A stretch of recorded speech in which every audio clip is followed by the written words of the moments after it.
One day, the owner brought some people to see the railway. He showed them everything. They traveled in the trains and looked at stations and bridges and coaches. Yes, they would say thoughtfully, we'll take this, or no, we won't take that.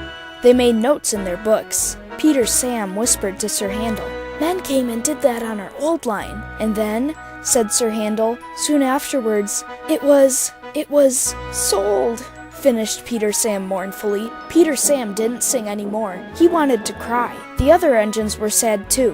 What's the matter with you all? His driver asked him one day. You look like dying ducks. We don't want to be sold, said Peter Sam miserably. Sold?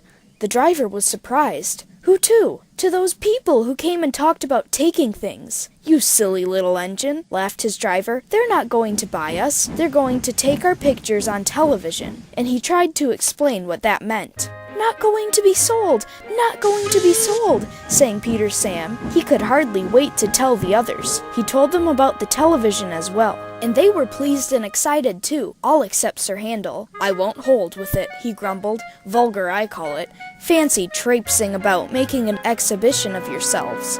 I won't do it, I tell you. Telly something indeed. Just let the thin controller come here. I'll tell him something. Skarloey said nothing. He just winked at Peter Sam, like this. But next day, when the thin controller did come to explain about the television, Sir Handel kept strangely quiet. Now, said the thin controller at last, I want every engine to take part. I don't feel well, quavered Sir Handel. You poor engine, said the thin controller gravely. You can stay in the shed. Sir Handel smiled broadly. And your driver and fireman shall take you to pieces. That will make a very interesting picture. Just what we need. Sir Handel's feelings were beyond words.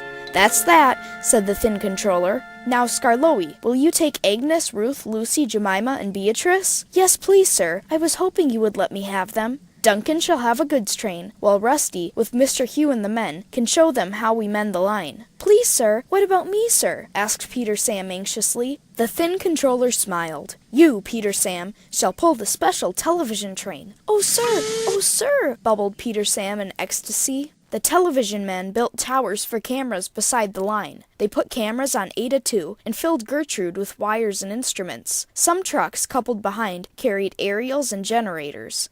Everyone practiced hard till they knew just what they had to do. At last, the time came and the announcer gave the signal. We're on the air, we're on the air, puffed Peter Sam, and he rolled the heavy train to the shops where Sir Handel was being mended. Sir Handel did not enjoy their visit. We're on the air, chanted Peter Sam. He trundled over the bridge near the middle station. Beep, beep. He whistled to Duncan. We're coming! The announcer talked to Duncan, and then they puffed over the second bridge to Quarry Siding, where Rusty, Mr. Hugh, and the men were waiting to explain about their work.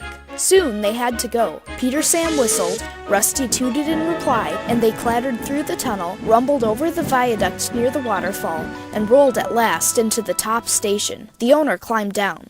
We arranged for television, he said, to let everyone see our little old engine. We are proud of him. 95 years old and good as new. There is nothing like him anywhere. 3 cheers for Skarloey. Beep, beep, beep, whistled Peter Sam, and everyone joined in. Skarloey smiled. I'm very glad to be home again. Thank you, sir, and all, for your nice surprise. Now I'll surprise you. Listen, when I was mended in England, I found my twin.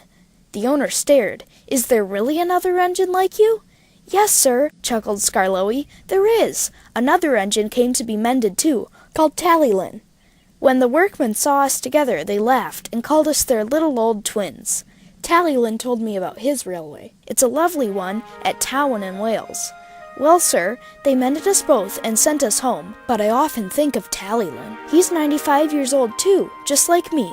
Please go to see him, all of you, and wish him dry rails and good running from Skarloey, his little old twin.